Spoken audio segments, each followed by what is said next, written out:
Boa noite, meus irmãos, graça e paz. Nós cumprimentamos também aqueles que nos acompanham no YouTube, levando sempre o nosso abraço, o abraço da nossa igreja, aqueles que têm o costume de visitar as nossas redes sociais, que Deus os abençoe.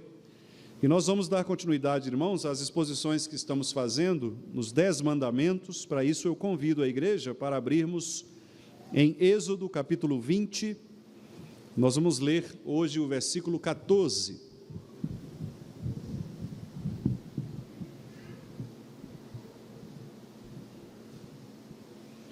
Êxodo, capítulo 20, versículo 14.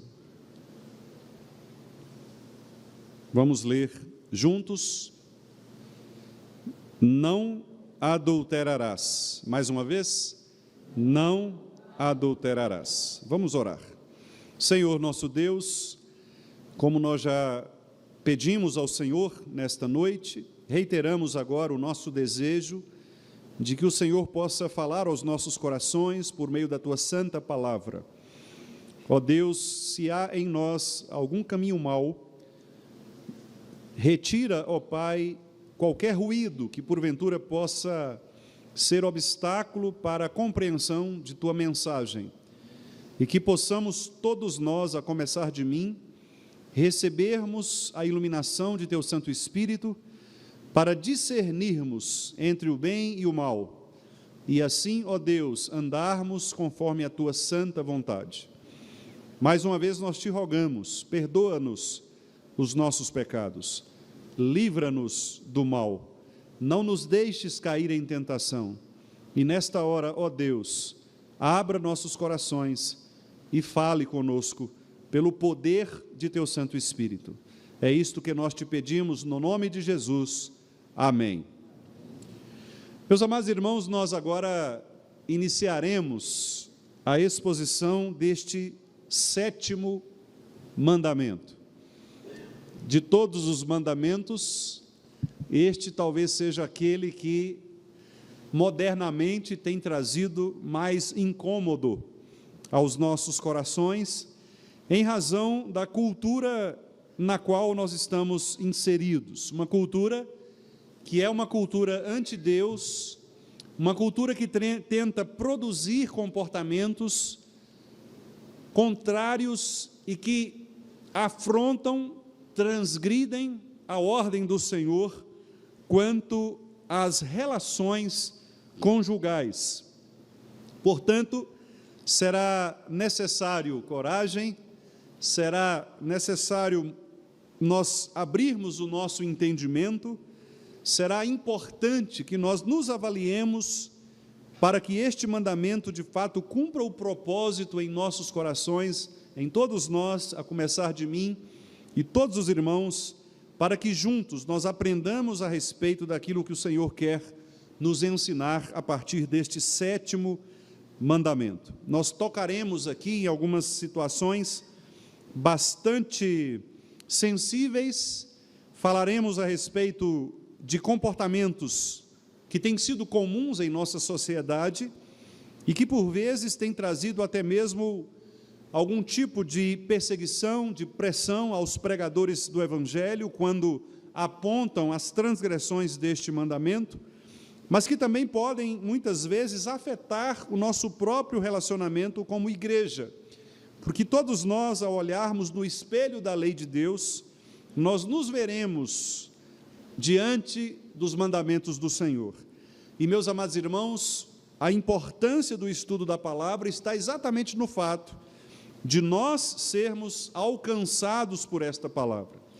Quando nós pregamos a palavra de Deus, o maior objetivo não é nós apontarmos as falhas dos nossos irmãos ou daquelas pessoas que porventura convivem conosco, mas o objetivo principal da palavra de Deus é avaliarmos os nossos próprios corações, nós nos colocarmos individualmente diante da lei do Senhor, pedindo que o próprio Espírito de Deus julgue as nossas intenções mais profundas e assim revele os nossos pensamentos ocultos, revele os nossos pecados e, como orou o salmista Davi, que Ele possa sondar os nossos corações observar se há algum caminho mau, e se houver, que o Senhor possa nos guiar por um caminho restaurador, um caminho de reencontro com Ele e com a sua palavra. De todos os mandamentos, meus amados irmãos, este 7º mandamento é talvez aquele mandamento que mais afeta o interior do nosso ser. Embora todos os demais mandamentos envolvam aspectos exteriores, bem como também aspectos interiores, ou seja, comportamentos visíveis, mas também desejos obstinados do nosso coração, o 7º mandamento é talvez aquele que nós mais procuramos esconder.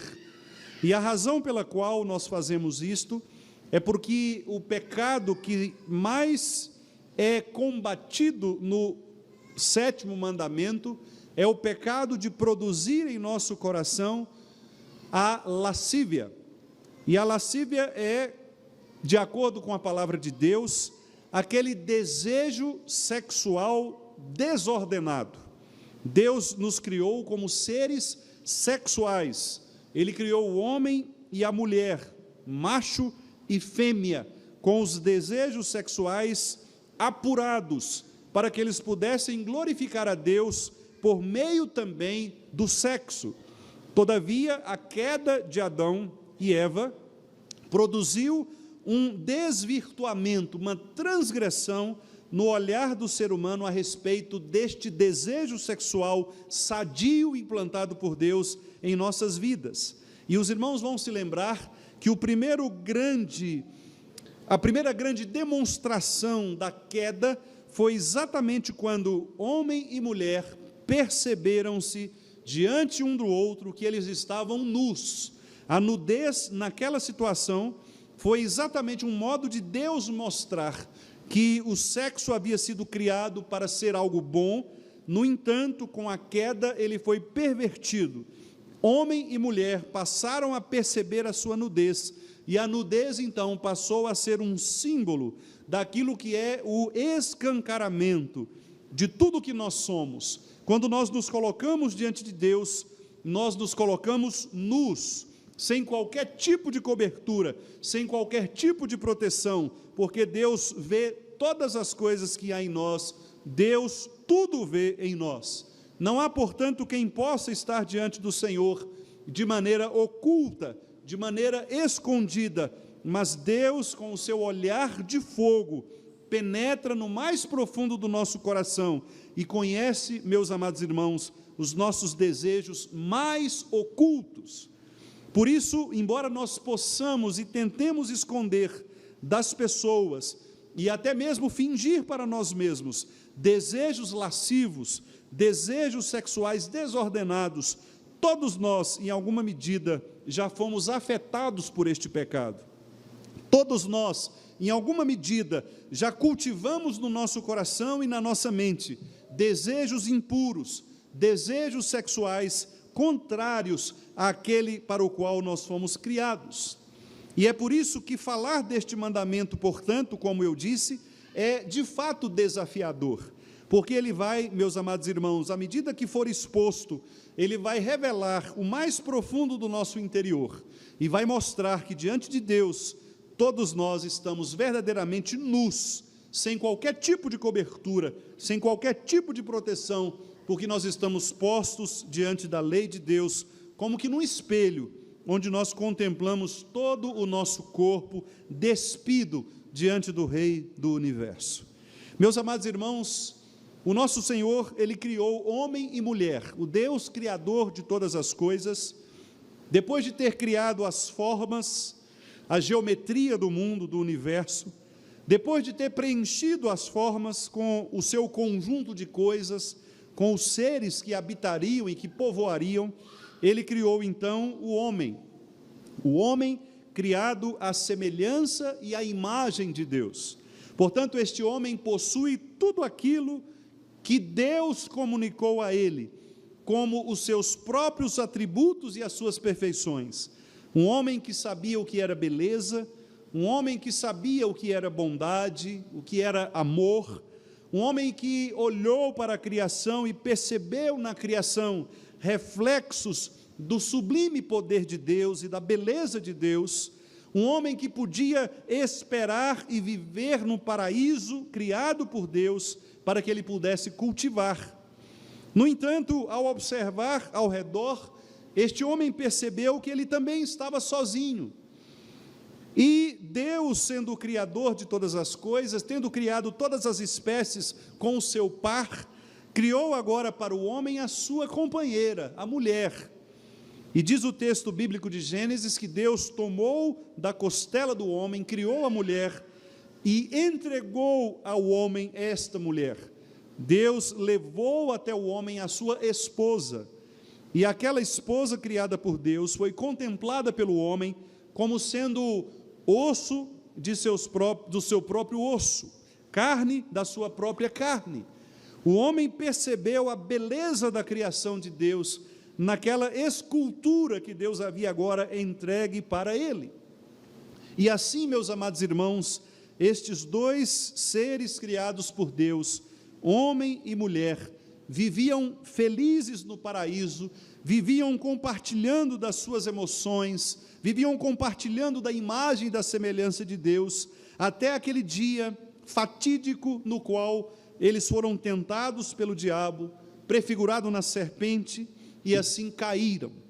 E ao caírem, portanto, eles, como já disse, perceberam a sua nudez diante do Senhor. Portanto, o primeiro aspecto deste sétimo mandamento é nos fazer lembrar a respeito do valor do casamento, o valor da criação de Deus do homem e da mulher.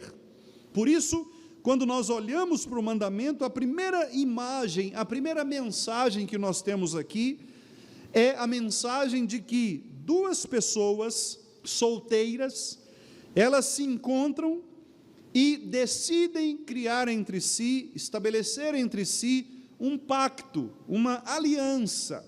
E esta aliança, portanto, uma vez firmada, torna-se símbolo daquilo que foi estabelecido por Deus na criação. O homem deixará seu pai e sua mãe, se unirá à sua mulher, e tornarão os dois uma só carne. Portanto, aqui nós temos a instituição do casamento. E o que Deus quer mostrar, primeiramente, por meio deste mandamento, é que a reunião de um homem com uma mulher significa a mais sublime de todas as reuniões humanas, de todos os contatos humanos. Aquele que revela maior intimidade é o contato estabelecido no casamento, na relação conjugal de um homem e de uma mulher. O casamento monogâmico, estabelecido entre um macho e uma fêmea, um casamento emocionalmente ajustado, um casamento no qual a imagem de Deus de um e a imagem de Deus de outro se unem para formar uma única imagem, uma imagem de pacto, de aliança, de compromisso. E também, além desta unidade, desta união de emoções, de afetos, a relação do próprio corpo, a relação sexual propriamente dita, que é o estabelecimento ou a confirmação do casamento. O casamento, meus amados irmãos, nas Escrituras, só era confirmado quando havia relação sexual. Portanto, a relação sexual, ela se tornou a cola com a qual os casamentos são selados. Esta figura eu tomei emprestado do pastor Timothy Keller. Ele, escrevendo o livro sobre casamento, ele diz que o sexo no casamento é como uma cola, é como um cimento da aliança estabelecida entre um homem e uma mulher. Portanto, a relação sexual nas Escrituras é aquilo que confirma este pacto de tornarem homem e mulher uma só carne. A partir do momento que há, portanto, esta união de corpos, esta conjunção carnal, ali está estabelecido o pacto, a aliança. Portanto, o casamento não é aquilo que nós estabelecemos na nossa sociedade civil. Casamento não é um registro de uma certidão. Casamento não é apenas um flerte mas o casamento propriamente dito nas Escrituras é aquele ato de uma união conjugal de corpos, a conjunção carnal entre um homem e uma mulher. É isto que a Bíblia chama casamento. Portanto, não pode haver casamento entre homem e homem, não pode haver casamento entre mulher e mulher, porque casamento, do ponto de vista bíblico, é apenas a relação sexual entre um homem e uma mulher. A Bíblia, portanto, ela define, meus amados irmãos, este casamento como um pacto, como eu já disse, como uma aliança, como um compromisso indissolúvel. Quando Deus estabeleceu Adão e Eva e fez com que ambos se tornassem uma só carne, Deus selou neles um pacto. Deus disse a eles: vocês vão se unir, vocês vão se tornar uma só carne e vocês vão dominar o mundo. Vocês vão criar cultura, vocês vão me cultuar e vocês vão se relacionar socialmente. De maneira, meus amados irmãos, que a família no casamento é que vai estabelecer as demais instituições sociais. A família, por meio do casamento, é que vai reverenciar o verdadeiro Deus, e a família no casamento é que vai produzir filhos e filhos. Este tema, meus irmãos, da relação sexual, que é a conjunção carnal, o tornar-se ambos uma só carne, foi um tema bastante discutido no início da Idade Média. Alguns dos chamados pais apostólicos, muito embora fossem referências noutros assuntos, quanto a este assunto do sexo no casamento, eles eram por vezes contraditórios à palavra. Tertuliano, Ambrósio, até mesmo Agostinho, que é considerado talvez um dos mais importantes e imponentes dos pensadores dos pais da igreja, às vezes percebiam o sexo como algo impuro. Alguns chegavam a dizer, e a igreja católica da época chegou a estabelecer alguns tipos de dias para que o casal tivesse relação sexual, proibindo o relacionamento sexual em alguns dos dias do ano. Curiosamente, esses dias foram se ampliando, de tal maneira que na somatória total chegou-se mais ou menos a 183 dias, nos quais era proibida a relação entre marido e mulher. Obviamente, os puritanos do século XVII, os reformadores que vieram a partir daí, eles começaram a questionar essa teologia católica da proibição ou de ver o sexo como impureza. E eles, inclusive, chegaram a destacar exatamente este ponto que eu mencionei, que o casamento, ele é também confirmado por Deus a partir do mais íntimo contato entre um homem e uma mulher. Portanto, aqui, o mandamento de não adulterar, ele, na verdade, quer positivamente dizer que o casamento precisa ser reestruturado. O casamento precisa ser visto à luz das Escrituras, e o casamento com a sua relação, com as relações que envolvem o casamento, e sobretudo a relação sexual, precisa ser colocado num padrão e num patamar diferenciado de qualquer outra relação que existe na sociedade. Portanto, quando um homem e uma mulher se juntam para o casamento, eles devem fazer do seu casamento o lugar mais especial de suas vidas. Por esta razão, meus amados irmãos, o cônjuge, ele será para você aquela pessoa mais importante de sua vida. Não interpretem mal aquilo que eu vou dizer, mas, meus amados irmãos, a partir do momento que nós nos casamos, o nosso marido, a nossa esposa, passa a ser para nós mais importante até mesmo do que os nossos pais. Não que eu esteja dizendo que os nossos pais não devam ser honrados, não devam ser cuidados, muito pelo contrário, o 5º mandamento já nos ensinou isto, de que nós devemos honrar o pai e a mãe, devemos colocá-los numa posição de cuidado, devemos ser aqueles filhos que de fato cuidam de uma maneira especial dos nossos progenitores. Todavia, na relação pactual do casamento, nós estabelecemos agora uma nova família.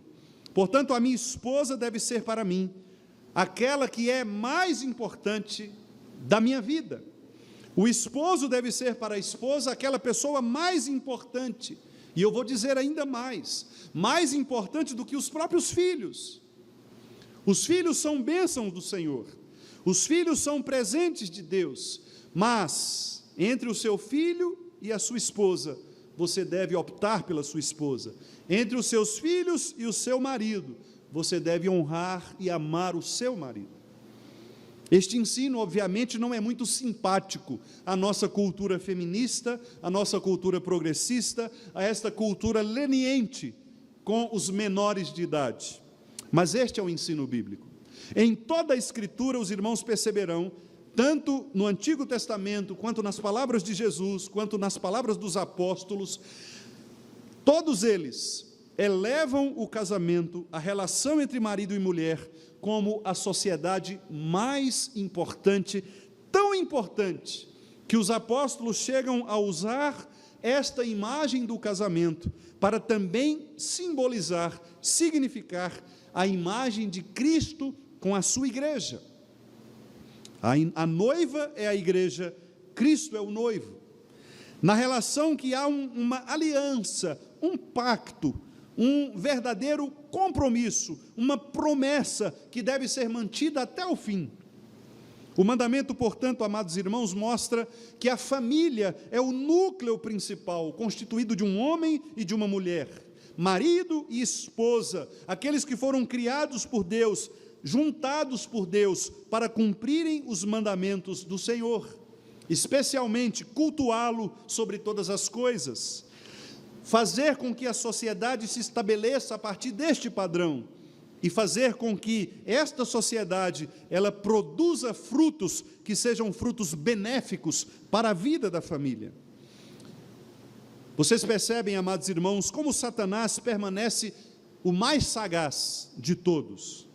E assim como ele fez na antiga serpente, ele continua fazendo hoje. Porque Satanás, ele sabe que ao atacar a instituição do casamento, o pacto estabelecido por Deus entre um homem e uma mulher, ele destruirá não apenas a família, mas todas as demais instâncias sociais. Ele sabe que ao depreciar a família, ao quebrar a aliança do casamento, ele produzirá também a derrocada e a falência das pessoas. Se os irmãos lerem com atenção o capítulo 1 de Paulo aos Romanos, e eu farei questão de abrir para citar algum trecho, alguns versículos desse trecho, os irmãos perceberão o que Paulo diz. Paulo diz que esta geração, que é uma geração corrupta, pecaminosa, o homem deixado por si mesmo, o homem natural, o homem que está debaixo da ira de Deus, este homem, ele produz para si uma série de comportamentos que desonram o Senhor. E claramente Paulo diz que este homem que mudou a glória de Deus incorruptível, em semelhança do homem corruptível, esse homem, ele caiu, e ele cai cada vez mais. O homem, ele vai como uma pedra rolando por um abismo, ele vai cada vez mais se afundando na própria lama. E, interessantemente, Paulo diz que o primeiro sinal de falência, de derrocada, de morte espiritual, é cultivar no seu coração pensamentos que são pensamentos imundos, pensamentos que estão relacionados às questões sexuais. Veja o que Paulo diz em Romanos 1, versículo 24. Depois de dizer que a ira de Deus está sobre estas pessoas, porque elas, mesmo tendo o conhecimento de Deus, negaram Deus, Paulo diz assim: por isso Deus entregou tais homens à imundícia. E a palavra que Paulo utiliza aqui é exatamente uma palavra que combina com os pecados sexuais. O que é imundícia? É uma mente impura, uma mente lasciva, uma mente que se inclina para aquilo que é proibido nas Escrituras Sagradas em relação à impiedade, à perversão da natureza humana. Estes homens, diz Paulo, entregues à imundícia pelas concupiscências do seu próprio coração. Concupiscências, meus irmãos, são cobiças, são desejos desordenados. Portanto, Deus permite, Deus mesmo entrega esses homens, Deus permite que estes homens cada vez mais se chafurdem na lama do pecado, na imundícia, na concupiscência do seu coração, na lascívia do seu coração, para desonrarem o que? Diz o texto, desonrarem o seu corpo entre si. O primeiro sinal de falência é a desonra que as pessoas cometem contra o próprio corpo. Que tipo de desonra? O versículo 26 vai dizer: Deus entregou estas pessoas a paixões infames. O que são paixões? São desejos desordenados dos nossos corações. E de que maneira esses desejos estão sendo mostrados? O versículo 26 diz: as mulheres mudaram o modo natural de suas relações íntimas, contrário à natureza. Semelhantemente, os homens também, deixando o contato natural da mulher, se inflamaram mutuamente em sua sensualidade, os seus sentidos, na sua cobiça, cometendo torpeza, homens com homens, e recebendo em si mesmos a merecida punição do seu erro. O apóstolo Paulo, meus amados irmãos, destaca que os pecados ligados ao sexo, os pecados ligados à sexualidade, são os primeiros a serem vistos naquelas pessoas que se enveredam pela impiedade. Por esta razão, não é nenhuma surpresa para nós voltarmos os nossos olhos para a sociedade e percebermos na prática social que cada vez mais as pessoas querem perverter aquilo que Deus criou naturalmente.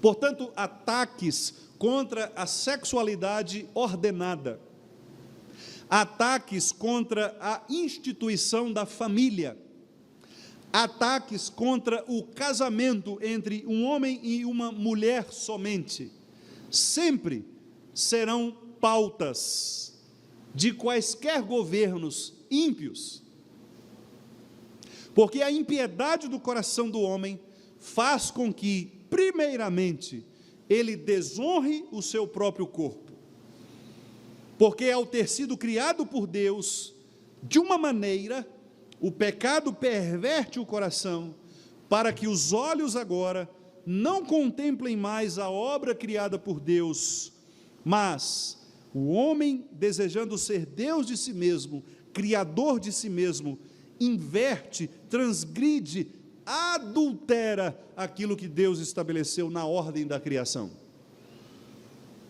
Esta semana passada eu publiquei num grupo de alunos lá do seminário, uma notícia que eu achei muito interessante. Na Holanda, um grupo de pessoas, mais ou menos 100 pessoas estavam reunidas ali, estavam fazendo um protesto público, exigindo que as pessoas, que as autoridades, que a sociedade as reconhecessem como cachorros. 100 pessoas juntas, reivindicando a cachorricidade. Nós não somos mais humanos, nós queremos ser cachorros. E a reivindicação deles era bastante peculiar.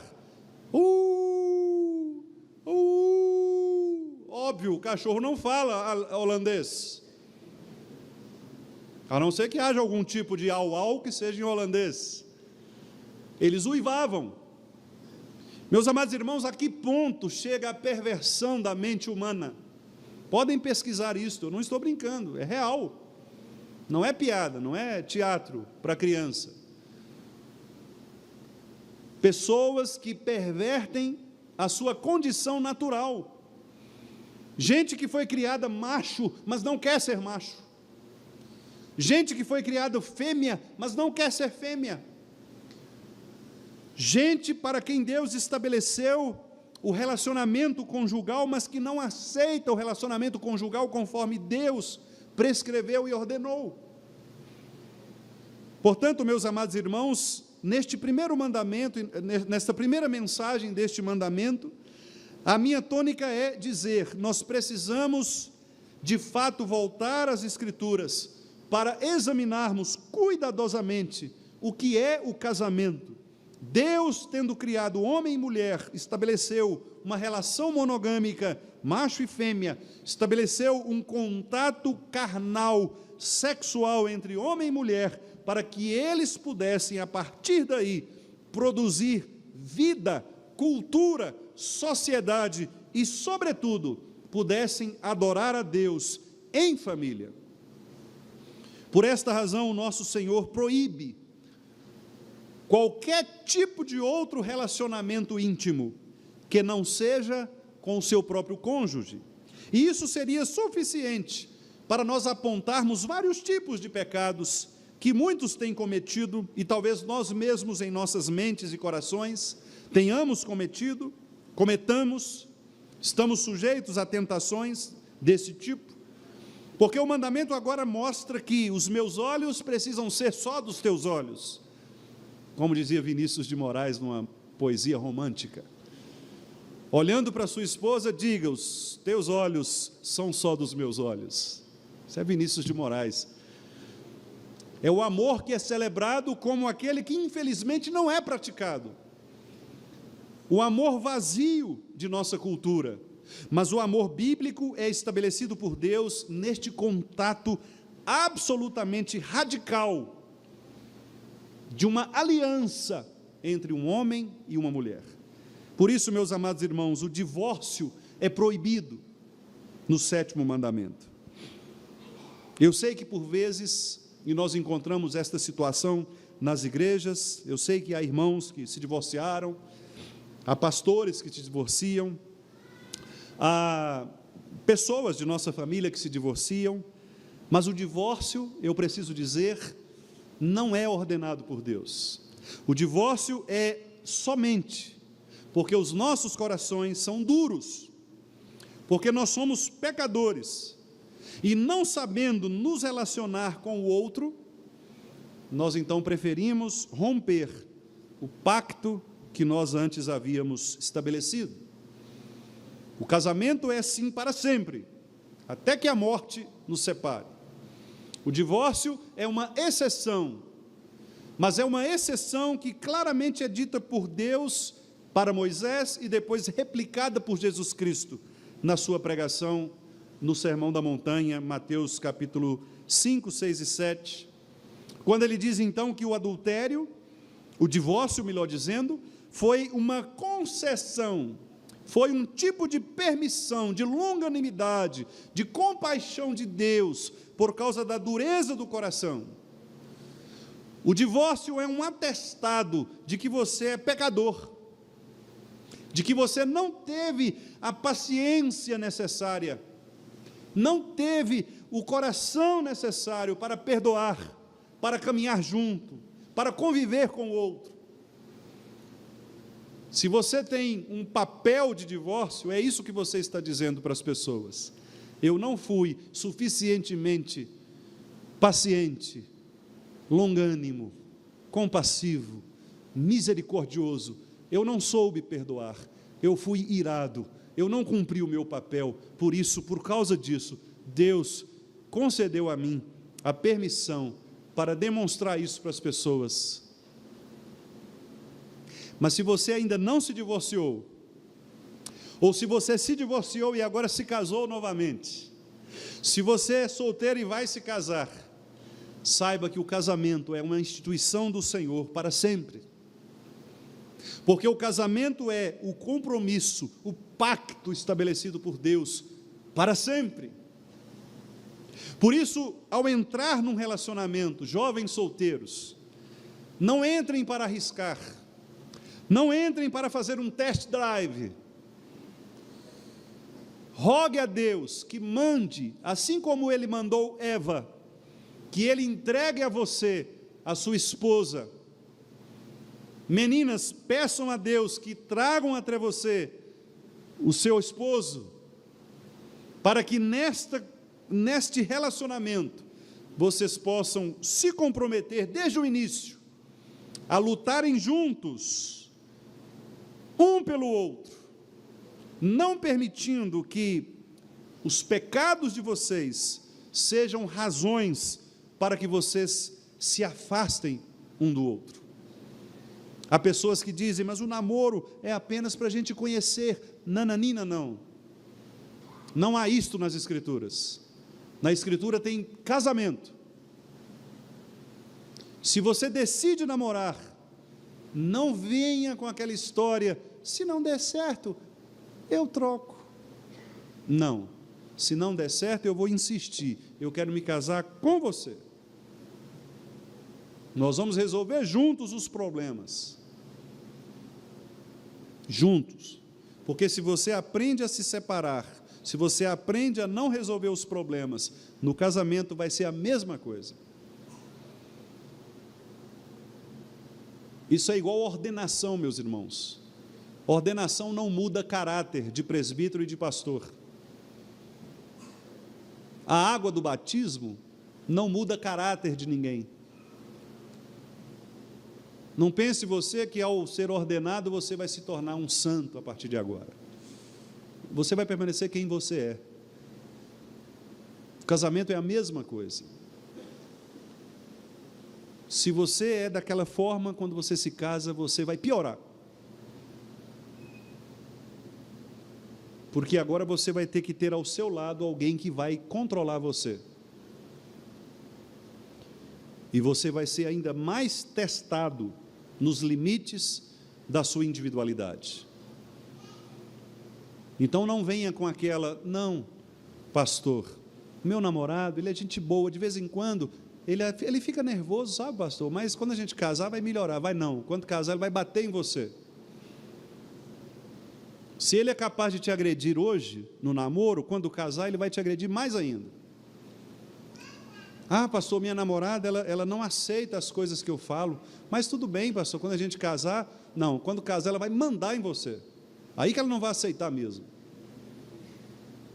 As pessoas não mudam, porque teve uma festa bonita, gastou milhares de reais, chamou um pastor famoso para fazer o casamento, não muda, as pessoas permanecem quem elas são.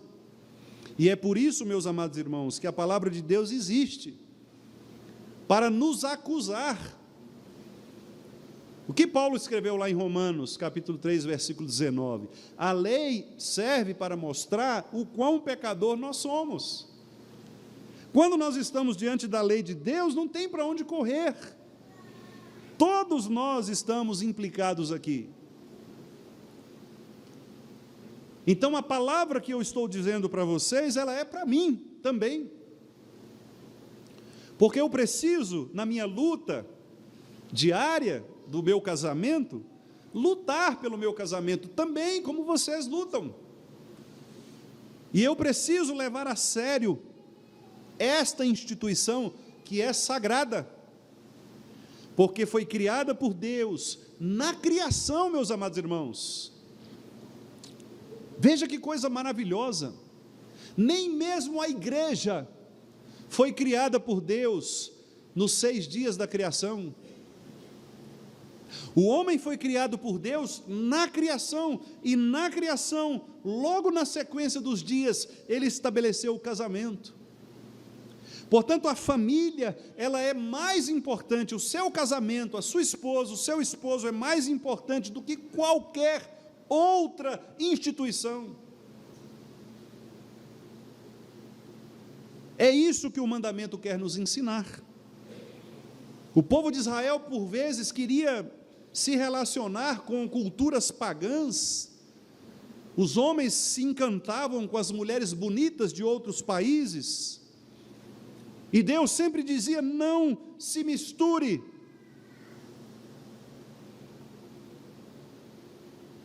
Não tomem para si mulheres de outros lugares, porque vocês vão ter problemas, elas não cultuam o mesmo Deus de vocês,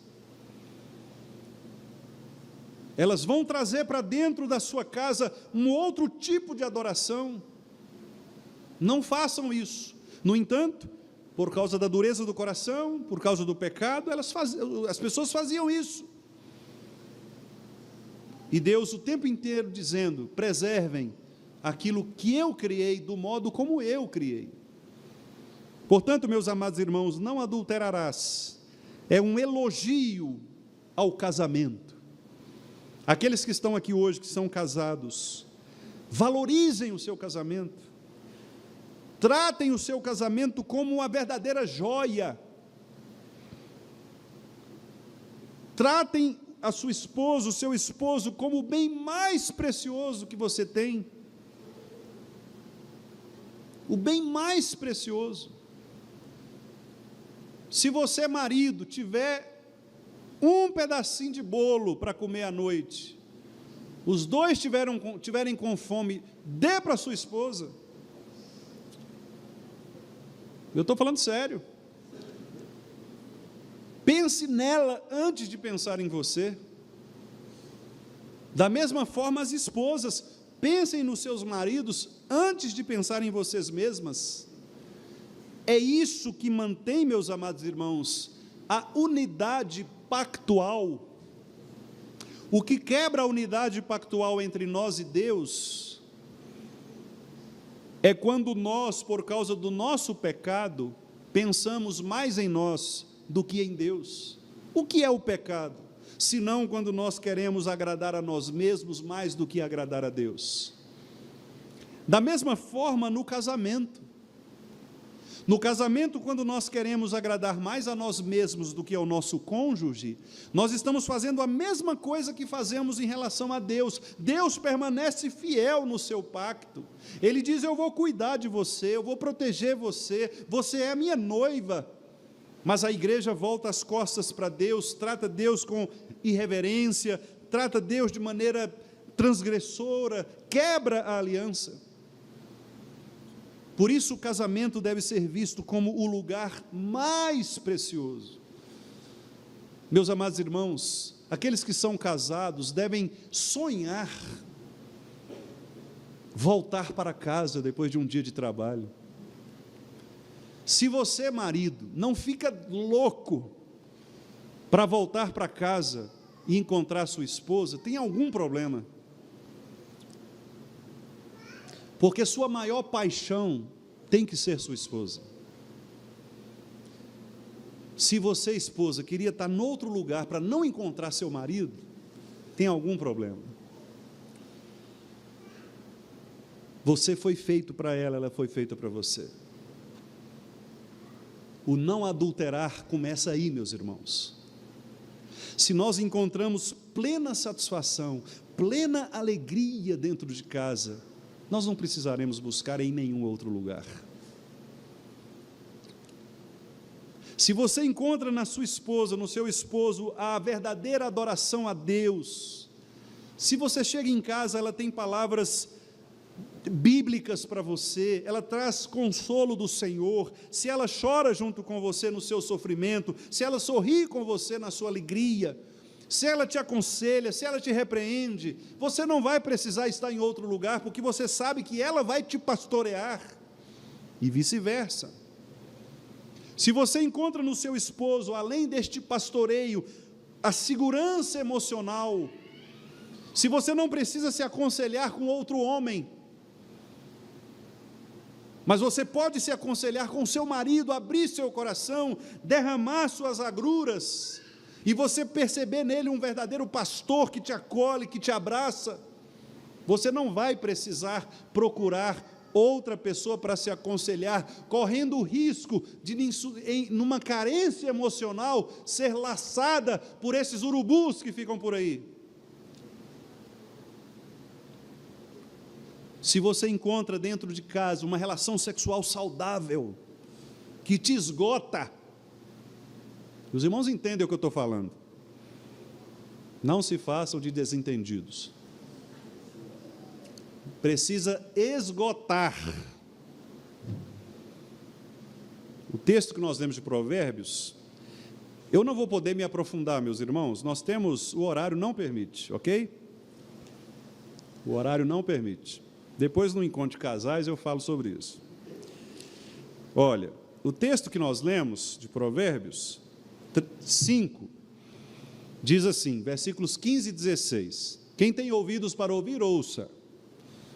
Se não entender, me pergunta depois que eu explico. Bebe a água da tua própria cisterna e das correntes do teu poço. Derramar-se-iam por fora as tuas fontes? Pelas praças os ribeiros de água? Não. Não gaste os fluidos do seu corpo com outras pessoas que não seja sua esposa e seu marido. É isto que Salomão está falando para o filho dele. Um relacionamento sexual saudável e que de fato esgote fisicamente, para que você se satisfaça de tal maneira que você não precisa sair pelas praças procurando outra pessoa para suprir essa sua necessidade. O casamento precisa ser um amparo espiritual, um amparo emocional e um amparo sexual. Nós precisamos nos realizar ali dentro, porque uma vez realizados no casamento, Deus nos protegerá de cair em adultério. Mas se o nosso casamento começar a se esfacelar, começar a demonstrar fragilidade, o diabo sempre plantará alguém, geralmente uma pessoa muito simpática, uma pessoa bem atraente, bem cuidadosa, para te aconselhar, para te dar um presentinho, para ser carinhoso e carinhosa com você, e aí de repente você se vê enlaçado. Salomão fala para o filho dele aqui: filho, cuidado, porque a mulher adúltera, ela sabe melhor do que ninguém o recurso do 171. Ela te convence fácil. Você vai cair igual um pombinho, se você não ficar esperto. Cai, fuja, sai fora. Percebeu que tem cheiro de armadilha? Foge, para que você possa manter o seu casamento intacto, como Deus quer. Um casamento que honra o Senhor, um casamento como um compromisso, como uma aliança, como um pacto entre Deus e o seu povo. Que Deus nos abençoe, meus irmãos. Aos casados, que sejamos todos nós cada vez mais amorosos com os nossos cônjuges, que cuidemos do nosso esposo, da nossa esposa. Aos solteiros, peçam a Deus o cônjuge preparado para você. Deus trará. Aqueles que já estão namorando, nós vamos falar de vocês domingo que vem, se Deus quiser. Cuidado, calma. Eclesiastes 3, tem hora para tudo, há tempo para tudo. Não caiam na armadilha de pensarem que já está tudo pronto. Não, Deus tem delícias preparadas para vocês no casamento. Que Deus nos proteja, meus irmãos, de cair. Que Deus proteja as nossas famílias, proteja os nossos casais. Que Deus nos livre de tentações, para que possamos ter cada vez mais casamentos robustos, firmes, casamentos frutíferos. Quando eu digo frutífero, em todos os sentidos, inclusive com filhos, né? Nós estamos precisando de aumentar a nossa UCP. O caminho para isso é ter filho, né? Nós precisamos de criança. Quem faz as crianças? Os casais da igreja, concorda comigo? Então vamos começar, né? Pedir ao Senhor filhos e mais filhos. Isso é bênção do Senhor.